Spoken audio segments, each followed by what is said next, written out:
నమస్తే. Welcome to great Andhra. మనతో పాటు ఉన్నారు సీనియర్ పొలిటికల్ అనలిస్ట్ టిఆర్ మహర్షి గారు. నమస్తే సార్. నమస్తే అమ్మా. సార్, అమరావతిలో రైతులు ఈ మధ్య కాలంలో ఒక 2 సార్లలో మాట్లాడుకున్నాం మనం. అంటే వాళ్ళ వినతులను సమర్పించడానికి వెళ్లారని, మళ్ళీ దాని గురించి చెప్పుకున్నారని ఇంకొకసారి. ఇప్పుడు నిన్న కూడా నారాయణ గారి దగ్గర ఒక మీటింగ్ జరుగుతుంటే రైతులు వెళ్లారు. అందులో ఒక రైతు ఆయన అక్కడున్న సమస్యలు వాళ్ళు ఏమైతే ఫేస్ చేస్తున్నారో వాటి గురించి చెప్పుకుంటున్నారు. ఆ చెప్పుకుంటున్న ఆ క్రమంలోనే ఆయన గుండె ఆగింది. గుండెపోటుతో ఆయన మరణించారు. ఇప్పుడు అప్పుడు అంటే ఆ టైంలో తీసుకున్న వాళ్ళకే న్యాయం జరగలేదు ఇప్పటివరకు. వాళ్ళు ఇంకా రకరకాల కష్టాలు చెప్పుకుంటూ ఉన్నారు. పోనీ ఈ ప్రభుత్వం వచ్చి కూడా, కూటమి ప్రభుత్వం వచ్చి కూడా 18 నెలలు అయిపోతున్నా వాళ్ళ సమస్యలను పరిష్కరించలేదు. మళ్ళీ ఇప్పుడు 2 ఫేజెస్ అంటున్నారు.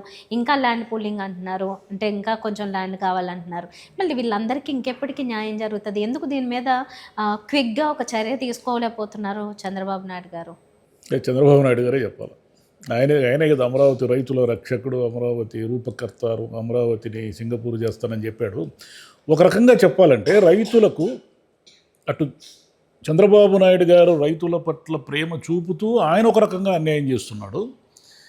రైతులను అప్పుడు వ్యతిరేకించి, అంటే మీన్స్ అమరావతి నిర్మాణాన్ని వ్యతిరేకించి జగన్ గారి 5 సంవత్సరాల్లో రైతులకు అన్యాయం జరిగింది. మొత్తంగా ఏమిటంటే 6.5 సంవత్సరాల తర్వాత కూడా ఎక్కడ మొదలయ్యారో రైతులు అక్కడే ఉన్నారు. ఇదే కదా ఇప్పుడు అనుకూల మీడియాలో కూడా వస్తున్నాయి కదా వార్తలు, ఇవన్నీ రంగుల కలలే అంటున్నారు. రైతులు ఏమంటున్నారు, అయ్యా అధికారులు నాకు ప్లాట్లు చూపురు, ఏం చూపురు, మమ్మల్ని అసలు పట్టించుకోరు, ఏమన్నంటే చంద్రబాబు నాయుడు గారికి చెప్పుకుండా మా దగ్గర రావద్దండి అంటున్నారని. చంద్రబాబు నాయుడు గారికి అధికారం లేకొచ్చిన తర్వాత ఎన్నాళ్ళు పట్టింది? 18 నెలలు పట్టింది రైతులను కలుసుకోవడానికి. ఆయన రైతులను కలుసుకొని ఏమన్నాడు, ఏం లేదు మీరు నేను ఉన్నాను, నేను చూసుకుంటాను అన్నాడు. సరే, రైతులకు వేరే ఆప్షన్ కూడా లేదు. చంద్రబాబు నాయుడు గారిని నమ్మడం తప్ప రెండో ఆప్షన్ ఏముంది ఆయనకి? ఈ మొత్తం ఎపిసోడ్లో వైసీపీకి రైతుల గురించి మాట్లాడే మోరల్ రైట్ లేదు. సరే, సాక్షి పేపర్లో బ్యానర్ వేసుకున్నారనుకోండి, రైతులు ఏదో గుండాగిరైన, కానీ వాళ్లకు అమరావతి గురించి మాట్లాడే హక్కే లేదు. ఎందుకు హక్కు లేదంటే, మీరప్పుడు సమర్థించారు అమరావతి నిర్మాణాన్ని మేము యాక్సెప్ట్ చేస్తున్నాము అన్నారు. యాక్సెప్ట్ చేస్తున్న వాళ్ళు ఏం చేశారు? 5 సంవత్సరాలు దాన్ని వదిలేశారు. సరే, ఇప్పుడు చంద్రబాబు నాయుడు గారి దగ్గరికి వద్దాం. చంద్రబాబు గారు ఏం చెప్పారు? ఆల్రెడీ ఆయన ఏ వైజాగ్నో ఇంకో దాన్నో తీసుకొని ఉంటే అసలు ఇప్పటికంతా అన్నీ సజావుగా జరిగిపోయేటివి, ప్రభుత్వానికి భారం ఉండేది కాదు, ఈ తలకాయ నొప్పే ఉండేది కాదు. సరే, ఆయన తన పేరుతో ఒక నగరాన్ని నిర్మించాను అని ఒక భవిష్యత్ తరాలు చెప్పుకోవడానికి కావచ్చు, లేదా ఆయన దృష్టిలో అమరావతి అనే దాన్ని నిర్మిస్తే అందరికీ అనుకూలంగా ఉంటుంది రాజధాని అని కూడా కావచ్చు. మొత్తం మీద అమరావతి నిర్మాణానికి శ్రీకారం చుట్టారు. ఎప్పుడు? ఆయన అధికారంలోకి వచ్చినప్పుడు. అధికారంలోకి వచ్చిన తర్వాత 5 సంవత్సరాల మధ్యకాలంలో ఆయన ఏం చెప్పారు? అయ్యా, రైతుల నుంచి మేము ఒక 36,000 ఎకరాల భూమి సేకరిస్తున్నాము, మా దగ్గర ఉన్న భూమి అంతా కలిసి 50,000 ఎకరాలు అవుతుంది. ఈ మొత్తంగా ఏమిటంటే ఈ డెవలప్మెంట్ ప్రాసెస్లో మాకు ఫైనల్గా 10,000 ఎకరాల భూమి మిగులుతుంది. ఈ 10,000 ఎకరాల భూమిని మేము అమ్మితే కూడా అమరావతికి పెట్టిన ఖర్చంతా తిరిగి రావడమే కాకుండా సెల్ఫ్ సస్టైన్డ్ సిటీ, అంటే తనకు తానుగా సంపాదించుకున్న నగరంగా మారుతుంది అని కదా మీరు చెప్పారు. మిమ్మల్ని నమ్మి కదా ఆ రోజు రైతులు ఇచ్చారు. రైతులకు మీరేం చెప్పారు? మీకు కౌలు ఇస్తాము, మీకు ప్లాట్లు ఇస్తాము, మీకు అసలు అద్భుతాలు అంటే రైతులంతా ఇచ్చారు. నిన్న జరిపోయిన రామారావు గారు 2 ఎకరాలు ఇచ్చారు. 2 ఎకరాలు ఇస్తే ఆయన ఏం చెప్తున్నారు? అయ్యా నాకు ప్లాట్ ఇచ్చారు, అది ఎడో వాగులోనో చెరువులోనో ఇచ్చారు, వాన వస్తే 3 అడుగులు నీళ్లు వస్తున్నాయి, ఏం చేయాలి, అది ఆడుందో కూడా తెలియదు నా పరిస్థితి. ఇప్పుడేమో మళ్ళీ కొత్త భూసేకరణలో నా ఇల్లు కూడా తీసుకునే ప్రయత్నం చేస్తున్నారు, అన్నీ పోగొట్టుకొని మేము ఏం చేయాలా, ఎవరు నడుక్కోవాలా అని ఆవేదనతో ఆయన ప్రశ్నించిన కాసేపటికే గుండెపోటుతో చనిపోయాడు. మరి ఇది హత్య కాదా? ఒక రకంగా ప్రభుత్వము నిర్లక్ష్యము లేదా నిరాసక్తత, దాన్ని ఏమైనా పేరు పెట్టండి, జాప్యము ఏమైనా పేరు పెట్టండి, కానీ ఆ రైతు మరణానికి ఎవరు బాధ్యత వహిస్తారు? ఆ రైతు గుండెపోటుతో చనిపోయినాడు, ఆయన ఆరోగ్యం బాగాలేదని ఏదో చెప్తారు అనుకోండి. అరే, అనుకూల పత్రికల్లో ఏదో ఒక చిన్న వార్త ఏదో వేశారు. అదే జగన్ గారి హయాంలో ఆయన ఎవరు సింగయ్య అదేదో కారు కింద పడి చనిపోతే అది ప్రమాదం అనేది అందరికీ స్పష్టంగా తెలుస్తుంది. కానీ జగనే హత్య చేసినట్టుగా, జగన్ అదేమిటి భయంకరమైన అమానవీయంగా వ్యవహరించినట్టుగా పేజీలు రాశారు. ఎన్ని రోజులు రాశారు అది? ఇప్పుడు రైతు చనిపోయిన దానికి బాధ్యత లేదా ఎవరికి కూడా? అంటే మీరు రైతుల పక్షాన లేరు, మీరు చంద్రబాబు నాయుడు గారి పక్షాన ఉంటూ మీడియా అంతా కూడా చంద్రబాబు నాయుడు గారు ఏం చేస్తే అది అద్భుతం అంటున్నారు. మీరు రైతుల పక్షాన ఉంటే ఈరోజు రైతుల పక్షాన మాట్లాడాలి కదా, ఎక్కడ మాట్లాడారు మీరు? రైతుల పక్షాన మాట్లాడడం లేదు. ఇప్పుడేమి చంద్రబాబు నాయుడు గారు 5 సంవత్సరాల్లో దాన్ని పూర్తి చేయకపోగా దాన్ని మధ్యలో అలా వదిలేశారు. ఆయన ఏమనుకున్నారు, అమరావతిని ఇలా పెడితే మనకు నెక్స్ట్ ఇయర్ ఈయన వస్తేనే పూర్తి చేస్తాడని నమ్మకంతో అందరూ ఏకమై మళ్ళీ నాకే ఓటేస్తారు అనుకున్నారు. ఆయన నమ్మకం నిజంగా లేదు. జగన్ గారు వచ్చారు. జగన్ గారు ఆ రోజు సపోర్ట్ చేశారు కదా అమరావతి నిర్మాణానికి. మరి ఇప్పుడు మళ్ళీ అధికారంలోకి రాగానే ఆయన ఏమన్నారు, ఇది 1,00,000 కోట్లు అవుతుంది, నా వల్ల కాదు, నేను గవర్నమెంట్ అంత భరించలేదు. నిజమే, దాన్ని యాక్సెప్ట్ చేయాల్సిందే. 1,00,000 కోట్ల రూపాయలతో రాజధాని నిర్మాణాన్ని జగన్ గారి ప్రభుత్వము చంద్రబాబు నాయుడు గారి ప్రాజెక్టును పూర్తి చేయడానికి సుముఖంగా లేదని కూడా అనుకుందాం. కానీ అప్పుడు ఏమన్నారు, మీరు ఒక 2-3 వేల కోట్లు పెట్టారు, రోడ్లన్నా ఏంటయా అది మెల్లిగా డెవలప్ అవుతుందంటే ఆ పని కూడా చేయలే. ఆ పని కూడా చేయకుండా 5 సంవత్సరాలు రైతులు నిరసనలు, దీక్షలు, అవి ఇవేం రైతులు రోడ్డు ఎక్కి తిరుమలకు పోయి ఆడ దర్శనాలు చేసుకుని దేవుడికి చెప్పుకొని మళ్ళీ దాని మీద బ్రహ్మాండమైన కథనాలన్నీ వచ్చి ఆ రోజు రైతుల పక్షాన్ని నిలబడిన పత్రికలు ఈరోజు రైతుల పక్షాన్ని మాట్లాడాలి కదా, ఎందుకు మాట్లాడడం లేదు? రైతులు చనిపోతే అది కదా మీ బ్యానర్ వార్త. మీరు సింగిల్ కాలం వార్త ఎలా అవుతుంది అది రైతు చనిపోతే? అయ్యా, చంద్రబాబు నాయుడు గారు 18 నెలలుగా రైతుల్ని పట్టించుకోకపోవడం వల్ల చివరికి గుండెపోటుతో చనిపోతున్నారు అనేది కదా వార్త. అక్కడెక్కడుంది అది? ఆ వార్త ఏం చేశారు? కాబట్టి మొత్తంగా ఏం జరిగింది? ఇప్పుడేమన్నారు, ఆ రోజు ఏమన్నారు, విశ్వనగరం అవుతుంది, 10,000 ఎకరాలు అమ్మితే సెల్ఫ్ సస్టైన్డ్ అన్నారు చంద్రబాబు నాయుడు గారు.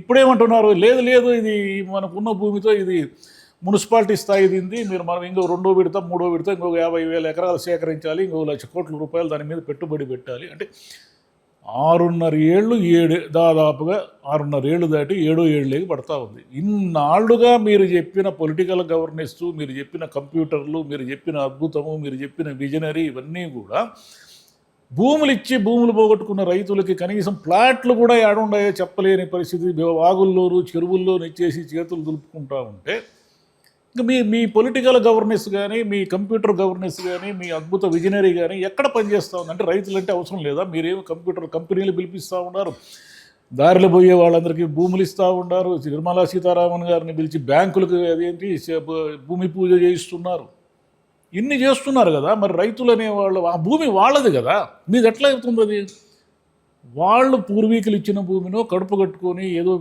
రూపాయి కూడబెట్టుకొని కొనుక్కున్న భూమినో, ఆ భూమిని మిమ్మల్ని నమ్మి దారబోసినప్పుడు మీరు ఎక్కడ న్యాయం చేస్తున్నారు? ఇప్పుడేమో మళ్ళీ ఎయిర్పోర్ట్ కడతాం, అది కడతాం, ఇది కడతాం అని చెప్పి మళ్ళీ కొన్ని 100,000 మంది రైతుల్ని దాంట్లోకి లాగుతున్నారు.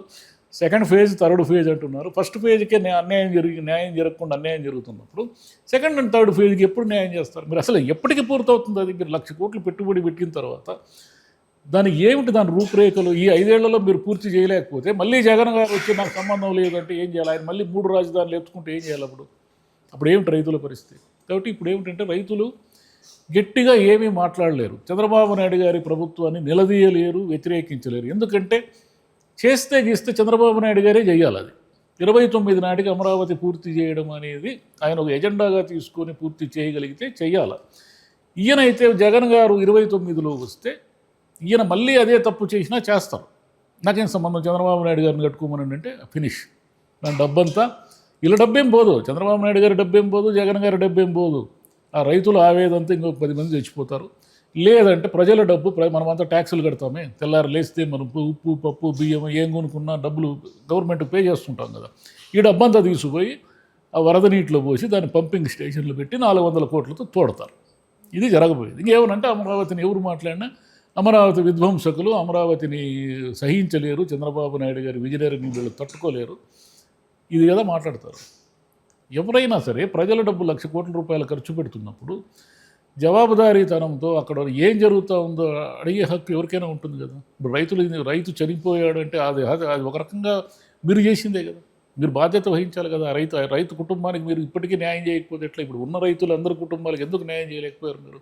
అది ఎక్కడ ఉందో తెలియదు, ఎక్కడ అమ్ముకోవాలో తెలియదు, దాని మీద బ్యాంక్ లోన్లు ఇవ్వరు, ఏమీ లేదు. మా పరిస్థితి ఏమి ఉన్నా అవి పంటలు పండే భూములు, బీడు భూములు తీసుకోలేదు మీరు, పంటలు పండే భూములు తీసుకొని వాళ్ళకి పంట లేకుండా చేసి వాళ్ళకి 5, 6, 7 సంవత్సరాల తర్వాత కూడా ఏమిటో భవిష్యత్తు లేకుండా చేస్తే వాళ్ళు ఎప్పటికీ దాని నుంచి అంటే వాళ్ళ తరం పోతుంది, ఒక తరం వెళ్ళిపోయి కొత్త తరానికి ఏమన్నా దాని ఫలాలు అందుతాయా లేదా అనేది చూడాలి. ప్రాక్టికల్ పాసిబిలిటీస్ గురించి ముందు ఆలోచించకుండా విజనరీ అని చెప్పుకునే చంద్రబాబు నాయుడు గారు 1,00,000 కోట్లు అన్నారు, సెల్ఫ్ సస్టైన్ అన్నారు, మళ్ళీ ఇంకో 1,00,000 కోట్లు అంటారు, మళ్ళీ ఇంకో 50,000 ఎకరాలు అంటున్నారు. అంటే క్లారిటీ లేకుండా చేసే వాళ్ళని విజనరీ ఎలా అంటారు అనే ప్రశ్న కూడా ఇప్పుడు ఉత్పన్నమవుతుంది. ఎందుకంటే ముందే చూసారు, మరి ఇప్పుడు మున్సిపాలిటీ అని ఎందుకంటున్నారు మహానగరం అని చెప్పిన వాళ్ళు?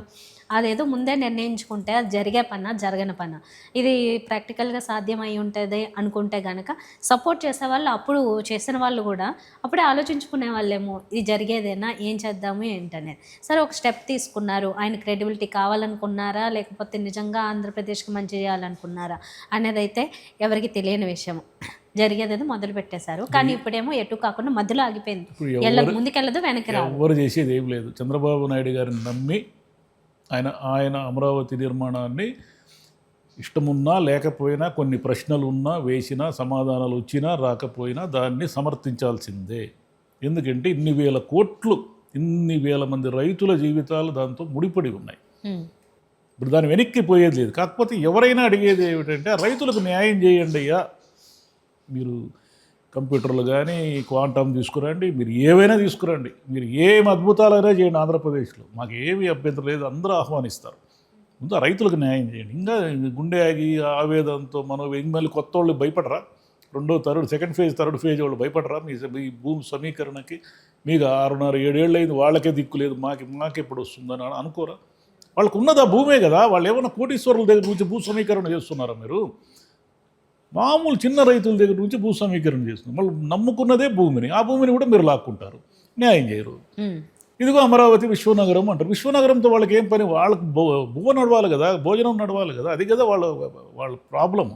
ఇప్పుడు వాళ్ళేమో చంద్రబాబు నాయుడు గారిని గట్టిగా అనలేరు, వైసీపీని నమ్మలేరు. వైసీపీ ఎంత 3 రాజధానులు ఎత్తుకొని 5 సంవత్సరాలు ఫినిష్ చేసేసింది. దాన్ని ముళ్ళకంపలు కొట్టడానికి మళ్ళీ కోట్లు అయ్యాయి. కాబట్టి వైసీపీకి అమరావతి గురించి ఎప్పటికీ మాట్లాడే నైతిక అర్హత లేదు. ఏమి చేసినా అమరావతి గురించి మంచి అయినా చెడ్డైనా జవాబుదారీతనమైన విమర్శలకు సమాధానం చెప్పాల్సిందేనా, ఏమి చేసినా చంద్రబాబు నాయుడు గారే చెప్పాలి, ఆయన్నే అడగాలి. రైట్. ఎవరి పరిస్థితి ఏమవుతుందో తెలియదు. ఇప్పుడు రైతుల గురించి ఆలోచించినా ఇన్ని లక్షల కోట్ల అప్పులు చేస్తుంటే ప్రతి ఒక్కరి రైతు మీద అప్పు ఉంటుంది, మీ మీద, నా మీద, అందరి మీద ఉంటుంది ఇది. ఎందుకంటే ఆంధ్రప్రదేశ్ సంబంధించిన ఎవరి మీద అయినా ఆ భారం పడుతుంది. కాబట్టి రేపొద్దున్న ఈ అన్ని అప్పులకి వడ్డీలు కట్టుకుంటూ ఉప్పు, పప్పు, బియ్యం అన్నిట్ల మీద ఆ రేట్లన్నీ పెంచుతారు, పెట్రోల్ అన్నిటికీ పెంచుకుంటూ పోతారు. అన్నీ పెరుగుతాయి. ప్రభుత్వ ఆస్తులన్నీ దారాదత్తం చేస్తారు. 99 రూపాయల లీజుకి దారాదత్తం చేసేసి ఏదో చేయబోతున్నారు. ఇది చూడాలి మరి. 29కి ఎవరు శ్రీలంక చేస్తారో, ఎవరు వెనిజులా చేస్తారో క్లారిటీగా తెలిసిపోతుంది మనకు. Thank you sir.